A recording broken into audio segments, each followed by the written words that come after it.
আসসালামু আলাইকুম বন্ধুরা, দেখেন মানুষের কি বিবেক, আল্লাহ জানে এটা সে বুঝে করছে না না বুঝে করছে। আমরা আমাদের একটা শোরুম আছে ঢাকা গুলিস্তান প্রিয়ামিনি মার্কেটের দ্বিতীয় তলায়। আমরা এখানে দুপুরের লাঞ্চের জন্য এক হোটেল থেকে ভাত আনছিলাম। সেই ভাতের যে খাবারের প্যাকেটটা দিছিল, এই প্যাকেটে দেখতে পাচ্ছেন আরবিতে একটা ক্যালোগ্রাফি লেখা আছে। এটা লেখা হলো সূরা আলাকের প্রথম যে ৫ আয়াত, ইকরা বিসমি রাব্বিকাল্লাযী খলাক, পড়ো তোমার প্রভুর নামে। এই যে লেখাটা, এই লেখাটা একটা কোরআনের আয়াত।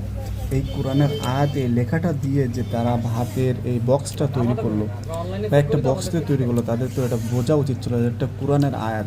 এই পৃষ্ঠাতে কিভাবে আমরা এইভাবে একটা ভাতের বক্স তৈরি করি, সম্পূর্ণ একটা অন্যায় কাজ। আল্লাহ সবাইকে হেদায়েত করুক।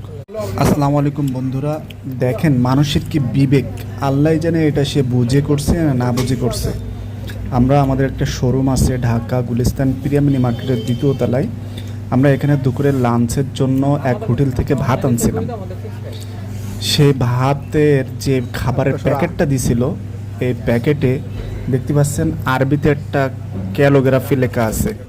এটা লেখা হলো সূরা আলাকের প্রথম যে ৫ আয়াত, ইকরা বিসমি রাব্বিকাল্লাযী খলাক, পড়ো তোমার প্রভুর নামে। এই যে লেখাটা, এই লেখাটা একটা কোরআনের আয়াত। এই কোরআনের আয়াত, এই লেখাটা দিয়ে যে তারা ভাতের এই বক্সটা তৈরি করলো বা একটা বক্স দিয়ে তৈরি করলো, তাদের তো এটা বোঝা উচিত ছিল যে একটা কোরআনের আয়াত। এই পৃষ্ঠাতে কিভাবে আমরা এইভাবে একটা ভাতের বক্স তৈরি করি, সম্পূর্ণ একটা অন্যায় কাজ। আল্লাহ সবাইকে হেদায়েত করুক।